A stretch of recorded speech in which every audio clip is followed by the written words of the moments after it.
Hi everyone, my name is Jen and welcome to the Book Refuge and welcome to my book boyfriends video. So I've made a video kind of like this earlier in the year. It was called Swoon, We're the Heroes, but I've read a lot of books since then, like a few hundreds, and it's just something that I've been wanting to like redo that one, and I have, you know, a little more in depth that I want to say about these, and I also added a lot to this list. So I'm just gonna go ahead and dive in. There's also gonna be another video coming that's gonna be my favorite heroines, which I'm really excited about because that has drastically changed since I made that video, which I think I made that video, maybe that one was earlier this year too. So I'm gonna go ahead and dive into it. Sorry the lighting is weird today. Normally I film in the morning and then I don't have to deal with like shadows as much, but even my ring light just can't hold up to it today, but whatever, let's go ahead. First thing I want to get out of the way, because I know if I don't include this character that all of you who are my Outlander fans are going to be like, what? Is he not your favorite anymore? And I'm going to be like, bitches and gents, of course he is. But I don't consider him a book boyfriend. He's a book husband. So let's just start this off. James Alexander Malcolm Mackenzie Fraser is my book husband. He's not book boyfriend. There's no possibility of us separating or anyone else coming in between us. He is the ultimate. He is the character template for which all other characters are compared to.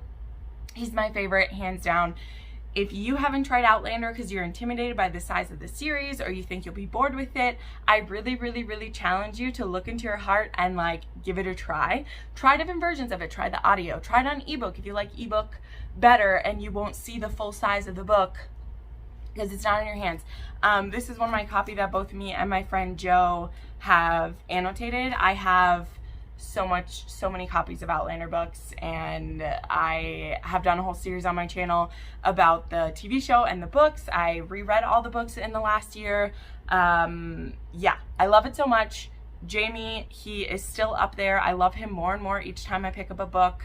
I can't wait to see what more happens in his journey with his family and Claire, and I freaking love it. So yes, he's on my list, but he's not a book boyfriend, guys. He's a book husband. He's mine. All of these people, they try their best to hold up to him, but they never will, okay? It's a thing. All right, we done? It's good? Jamie forever. Great.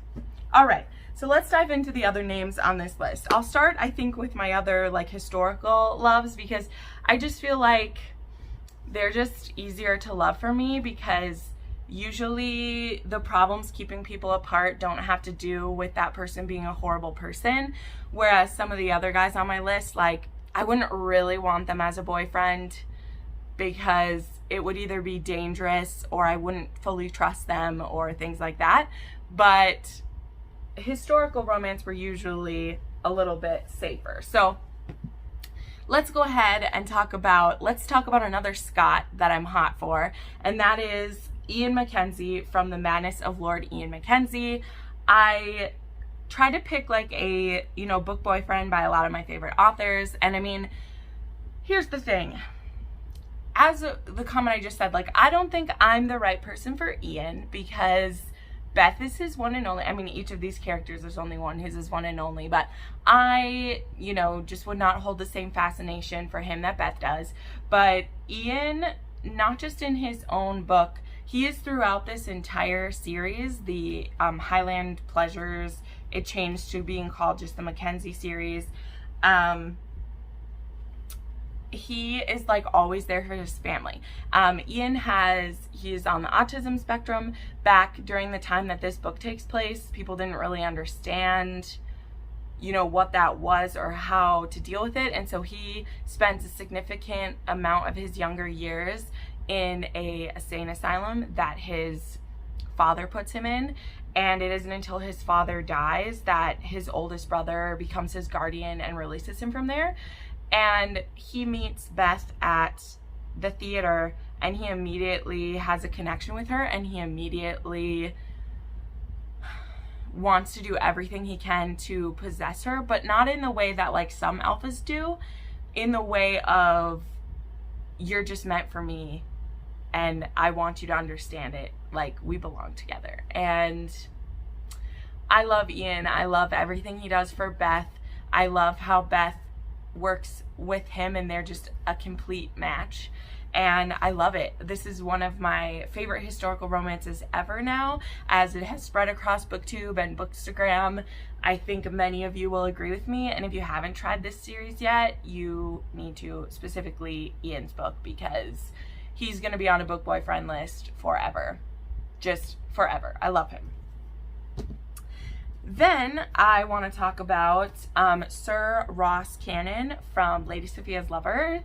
This is a novel of seduction. It even says right there, and on the spine. Like, who does that, man? This is book 2 in the Bow Street series, the first one being called Someone to Watch Over Me. This book is Sir Ross Cannon heads up the Bow Street Runners, and so we saw him in the first book being the boss of that character, and he takes on a new like housekeeper or like slash secretary, and she actually has some nefarious things she's trying to do. It is Ross's fault that like her brother went to prison, even though Ross actually did everything he could to give him a lighter sentence than others would have given him. Her brother spends many years on a prison boat and is presumed dead, and so she wants to get into his life, have an affair with him, and ruin his life. Like, that's what Lady Sophia's plan is. But she is quickly being won over by Sir Ross, who Sir Ross is a widower. He's been celibate and alone for a while now. He is just kind of, you know, working through his days, trying to do the good that he can do, and then he runs into Sophia, and just the way that he patiently loves her, and even as betrayals, you know, start to come out, he's very understanding and is willing to like listen to the reasoning behind things before jumping to conclusions. And I think that in historicals, in all romances, I am not specifically blaming this on historical, because in a romance there's only so many conflicts that come up, and miscommunication is the main one, even though that's the one everybody hates the most because it frustrates us when people can't just talk to each other. I feel like Ross, he holds up his end of the communication bargain, and it's kind of Sophia who isn't sure if she can trust him or believe him about what he has to say. And I just love how patient he is with that. I love Sir Ross. I just read this series in July and I adored it. I love Lisa Kleypas. That was never in doubt, but the more that I read, the more that I like. And I think a lot of you are going to read this or have read it soon for the historical readathon, and I hope you love Ross as much as I do. All of the Bow Street men are pretty awesome, but Ross is one that like I would want to be his girlfriend, right? Like I said, I'm trying to pick ones where like I would want to be in a relationship with him. And then another historical one I have to mention is Dwight Ennis from the Poldark series. So Ross, he's a bit much for me. He's a bit arrogant. He's a bit too, you know, brash for me. Like, him and Demelza do well together. They're both pretty hot-headed. It's great. But I'm holding up the Four Swans specifically because this is when Dwight is coming kind of head-to-head with his love interest, Caroline. So Dwight Ennis, he is Ross's like main best friend. He's a doctor. He takes care of the poor mining community and, well, also the rich as well. But his heart is for the poor miners who are looked down upon and not treated well by, you know, people in the area. And Dwight and Caroline, they have this amazing clash of wills when they first are getting to know each other, because she plays that she is this, you know, stuck-up society girl, when really she has this really big heart, but she hides it. Like, when she first meets Dwight, she is waiting to come into her inheritance, and her uncles, she has wonderful uncles, but they're really trying to push her into marrying someone just so that she's taken care of. but she will come into her inheritance soon, and so she doesn't want to be pushed into marrying one of these stupid society men who just want her for her money because she's an heiress. And then you have Dwight, who is just so unimpressed by her money and by her attitude. And the first time they meet, he actually got sent to her house to take care of her dog, who is like sick, and he's like, I'm not a veterinarian. And she's like, well, why would I call for someone any less than the best to take care of my pup, you know, than I would for a human? Which Dwight's just like, you are crazy.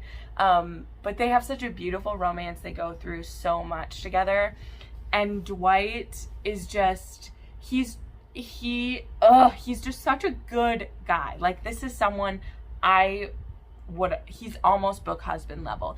If he were like the star of this series, he would be book husband level, okay? Just because, like, this series obviously focuses more on Ross and Demelza and like their family, but Dwight and Caroline are an integral part of their lives, and they live as family in a lot of ways. So the Poldark series, the first book is called Ross Poldark. I love this series. I took my time. There's 12 books in the series. It took me about 2.5 years to read it because I took my time. I listened to all of them on audio. The narrator, his name is, it just fell out of my head, but I love him. He's amazing. And this entire series is fabulous, but Dwight is definitely a book boyfriend for me. All right, let's shift in, and we're gonna do let's do some paranormal. I got a couple of those. Let's start with Conrad Roth from Dark Needs at Night's Edge. I'll just show you this one real quick because this one's really shiny. This is book 4 in the Immortals After Dark, and this is a love story between a vampire and a ghost named Noemi. And I love this series. I binged the entire series in July, actually in 2 weeks specifically. And there are lots of different creatures. There's crazy paranormal species, and this is a series of fated mates. Conrad is a vampire, but he's a vampire that only like hunts other like bad beings, so like demons and vampires and things like that. All the Roth brothers were like forcibly turned because they were fighting against vampires, and one of them got turned, and then when the rest of his family like got the plague, the oldest brother like turned all the other siblings. Unfortunately, like, it's really hard to make a female vampire by like turning that way, like by turning, and there aren't very many of them that are born anymore. In fact, like none of them. And so the sisters died, but the brothers all got turned, and some of them like didn't take it so well, and Conrad is one of them. So he doesn't speak to his brothers anymore, and he's slowly going crazy because as a vampire, the people you take blood from, you take on their memories, and if you consume them to death, you take on their powers. And so Conrad is going crazy from all the different lives that he's living, all the different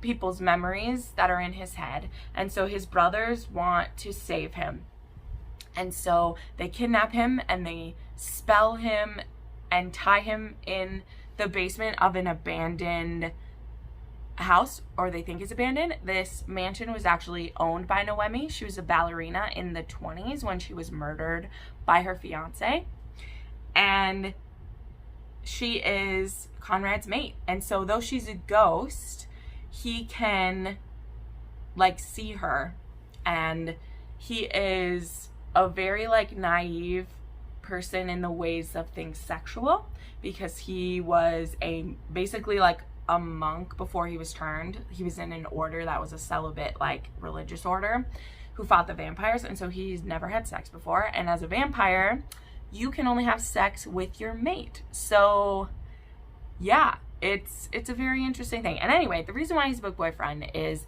there's so many emotions he's trying to go through. You get to see him like reconnect with his brothers. You get to see him fall in love with Noemi, fall in love with someone that he doesn't think he's ever going to be able to touch. He doesn't believe he could ever have a bride, which is what the vampires' mates are called. And it was just so powerful to read their story. Like, they were so beautiful together. And Noemi's really amazing too. I was looking at the books because I was trying to pick which of the IAD guys would be a boyfriend. I love a lot of them, but a lot of them are extreme alphas, and they're very pushy and like horrible. Even though I like reading them and they're very sexy books, when I looked at the series as a whole, there's only a couple of them that I would like want as a book boyfriend, and Conrad is definitely one of them. Because like Lothair is my favorite, but I would not want to be his girlfriend. He's not good news, not good news. So that is my IAD entry. Then I have an entry from the Psy Changeling series, which I am currently reading. And the one I just finished, which I knew he was going to be my favorite. I knew this couple was going to be on my list. And that is Hawk, who is from, his book specifically is Kiss of Snow, but he's been in the series since the first book. He is the Snow Dancer Alpha. He is a wolf changeling, and he falls for a Psy, an ex-Psy, who she is like the most powerful Psy. She's the most dangerous Psy, and she's only 19 years old, and his wolf wants her big time. This book is one that is like teased from like book 3 onward, and so I actually skipped a couple books in the series so that I could jump to this one, because I was like, I'm not waiting anymore. I want Hawk and Sienna in my hands right now. And I just loved Hawk because I love the changelings all together, because number one, this society is like, the changeling packs are family, and I love that. They're also physical touch. They have to have that sense of community and loving for each other, which it's very interesting when a Psy will fall for a changeling, because Psy are supposed to be emotionless. They are not supposed to indulge in those things. It can, in some cases, actually be dangerous or detrimental to their health for them to be touched or love a changeling. And Hawk, he is a badass alpha, but he's still just a pup in like inside. I wanted to say a kitty cat, but he's a pup, because they just always have this playful, wonderful side. And I mean, though he's carrying a lot of scars, as are a lot of the changelings, because most of, well, the alphas we see, they're all really young, because the older generation, there was some terrible things that happened and they were wiped out. Either, you know, people's mates would die and so they would take themselves out, or the Psy had killed a lot of the changeling alphas. And so it's a really young pack that's still, you know, gaining its footing and trying to fight back. And Hawk, he has such an interesting journey we watch him go through, because he's number one fighting this connection because he doesn't want to impose himself on Sienna. Also, he doesn't believe that he still has a mate out there somewhere, because he found his mate as a child and then she died before they could ever initiate the bond, because it was, she hadn't like reached puberty yet, and so, you know, your bond doesn't snap into place that young. So he just believes he's doomed to never have that. And Sienna, she's not going to go down that track. She's like, no, something's happening. And it's fantastic. All right, now we'll shift into some contemporary ones here. So first, I want to talk about Tristan Miles from The Takeover. So I have talked a lot about this book recently, and I still feel sad because like this book, I think it comes out 2 weeks from the day I'm filming this. So it should be, you know, available to you guys either like a week after this video goes up or very soon. I think it's August 27th it comes out. But this is book 2 in the Miles High series. You don't have to read the first book. In fact, I didn't really like the first book when I went and read it afterwards. So to not get you discouraged and keep you from reading the second book. Maybe you should read the second book first, like I did. However, Tristan, he is in the first book, and to me, he's still one of the best parts of that book because he gets his brother to stop being such an asshole a couple times. But Tristan, he falls in love with a widow who has 3 sons, and he loves this family with all his heart. And this book is he is so funny, he is so sweet, he just wraps his arms around this family and says, you're mine now. How can I prove it to you? What can I do for it? And just let me love you. And while still being a sexy alpha and just like making me warm and fuzzy inside, he is a beauty. Like, I freaking love him. I love him so much. And I really, really, really want people to try this book when it comes out. I'm not going to stop screaming about it until the whole world knows. It is, I think it's still available on NetGalley. It's like an instant approve. So if you have the possibility for NetGalley, you could get on there and get it right now. And just, I'm going to buy a physical copy of it as soon as it's possible. And I'm just going to, Tristan's going to be on my book boyfriend list for a very long time. I can't even tell you all the reasons yet. I'm literally planning to do a spoiler review and discussion for this book, even though hardly anyone will have read it, because I need to talk about it so badly. So yeah, get on the Tristan train, everybody. Just do it.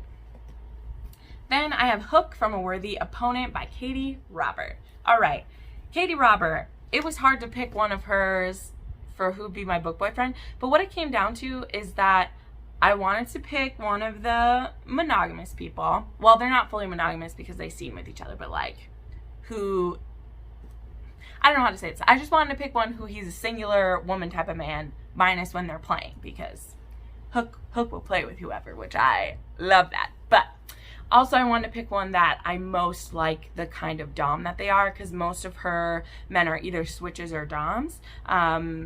And Hook, he is like the most sensitive dom that I've ever read in a funny way, where he is kind of like a brat tamer is what I would call him a little bit, because Tink is definitely a brat, but he's still so fun and loving, and he's not like Hades or like Beast in how serious they are, or Jafar. He is so swoony. He really gets to the heart of Tink and is like, let us exorcise these demons. He is trying to save his territory from Peter, who is horrible. And I just love him. He just makes me swoon. He makes my insides all squishy and happy. And it's so good. You can really start this series wherever you want, but I feel like it builds best if you start from the beginning with Desperate Measures, which is Jafar and Jasmine's book. But you really can jump in anywhere. I mean, you'll know what the couples are, but you'll know what the couples are if you read the backs of the books either, so it's fine. Yeah, he's wonderful. I love him. I will always keep talking about Katie Robert. Her Wicked Villain series is probably my favorite BDSM and fairy tale retelling series ever. Like, I love it so much. So definitely give Hook a chance. Whew, he's so swoony. He's so swoony. I can't handle it. Then just 2 left that I'm going to talk about today. I have Alex from Pucked. So this one I just want to pick because Alex is a big teddy bear. Okay, he speaks softly and carries a big stick, and there's no joking. Like, that's actually a part of this, is like his dick is super big, and I love reading about a character. I love the trope like it's too big to fit. I think a lot of us do, who really like erotica or, you know, sexy contemporary romances, and Alex is definitely one of those for me. This series, this book specifically, I know is hard for a lot of people to get through because Violet, and specifically Violet, is a bit much. Okay, like her character, she's a bit much. However, this book was so funny, and Alex is just so sweet. Like, he definitely messes up a few times, like boys do, but when he's like one-on-one with you, he's so swoony, and he like decides that he likes Violet and he goes after it. He tips over into stalking tendencies a little bit. However, Violet kind of encourages it. So I'm not, you know, again, that part I wouldn't want in a boyfriend for real, but he definitely isn't afraid to like apologize when he does wrong. And because this is the first book in the series and I've read the whole series, getting to see how him and Violet like are in the future together and things, I really, really like that about them too. And I mean, we get to see him as a dad eventually in the series, and I just really, really love him. And so in this whole series, which is, all of them are available on KU, they're all wonderful. I really think like you should give Alex a try and just know that Violet might drive you a little bit crazy. But for me, it's much more important that I love the heroes than the heroines, because the heroes are what I'm like reading romance for. And then once in a while when a female heroine like really punches back at me, that's just icing on the cake. Like when you see my video about my favorite heroines, I'll explain that better. But Alex is one for me that this book was still a 5-star because of how much I loved him, even though Violet would have made it a 3-star because she's obnoxious. But they're fun together. And then the last book boyfriend I want to talk about, and this one was hard because, so one of the tropes that I'm like most well known for and have a lot for is mafia romance. However, 99% of the mafia men I would not want as a boyfriend. Like, I don't want that kind of drama in my life, okay? No. Let's stay away from the sex, drugs, and, you know, killing. Let's do that. But when I was looking through the Cora Riley series, there's one hero that really stands out as like who, minus the mafia part, who I would like want as a partner. And for me, that would be Nino Falcone from the Camorra Chronicles. He is the second in command to the capo of the Camorra, who's his older brother. Nino is I don't know what we call him. Is he a sociopath, or we just say that he lacks feeling. So there's something that happened to him as a kid. There's a trauma that happened to him and his brothers. And ever since that day, he doesn't feel, or he thinks that he doesn't. Again, this is one of my favorite things / tropes in romance novels, is when someone may seem like, what's the term? I just forgot. Like neurodivergent or something like that, is when they think that they can't love. Because Nino can love just fine. But the reason I love him, so his partner becomes Kiara, who they have an arranged marriage to create a alliance between the New York Familia and the Camorra in Las Vegas. The Las Vegas Camorra doesn't usually do like, they don't believe in like doing the arranged marriage for alliances, but they really need an alliance against the Chicago mafia, so they agree to do this. Kiara has a lot of trauma in her life. She was assaulted by one of her uncles when she was a child, and so this marriage she's looking at as a death sentence, because one of the things that's big in the mafia families is something called the blooding of the sheets, and on your marriage bed you have sex and there's blood on the sheets and people know that it happened. And it's something we see again and again in mafia stories, specifically Cora Riley series, even though like half of the time it's faked because they don't usually like go through with it or whatever.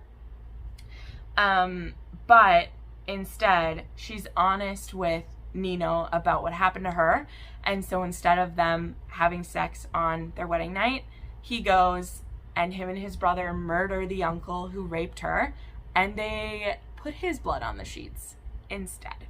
This is agreed, like, this is okay, like, everyone agrees that he should be dead, but it was symbolic. And so then we go about Nino and Kiara. You know, Kiara starts to feel for him, and he tells her, he's like, I want us to have affection, I want us to have relationship, but I can't love you. Like that, he says that. He's like, I don't know how to love, I can't love you. And number one, I'm like, you're wrong, Nino. But also just the way that he becomes awakened by her, and the way actually that his logic is like romantic, because his logic causes him to come around to things that just should have been a no-brainer. Like, how about we don't rape little girls? How about we don't force someone to have sex on their wedding night? How about we teach pleasure instead of just, nope, you just need to be a warm body for me to do what I want with?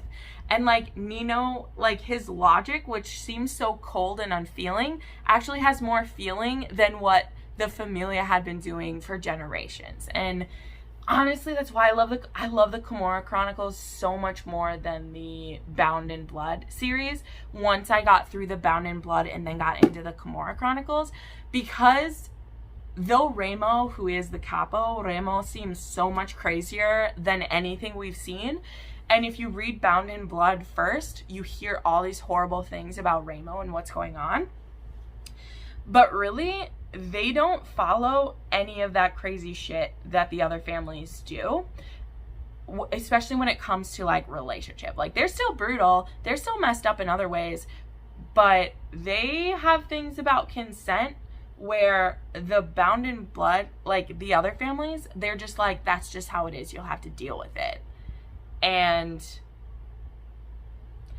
I respect that. So I loved the Kimura Chronicles, do love. They're still coming out as we speak. Like, there's still more to come.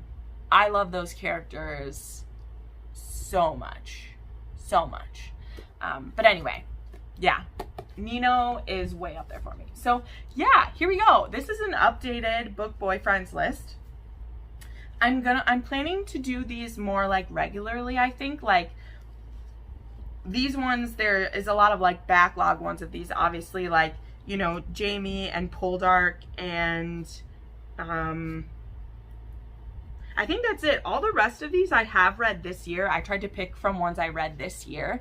So I'm maybe going to do this like bi-yearly or yearly about who my favorite book boyfriends are. So thank you so much for watching this. I put up new videos 3 to 4 times a week. The next video you see from me should be my my favorite female characters, and I'm planning to, you know, explain a little bit more about what I mean about that, and I'm excited to talk about some kick-ass ladies. So thank you so much for watching. Make sure you subscribe and like this video. It helps out my channel a lot, and have a wonderful day.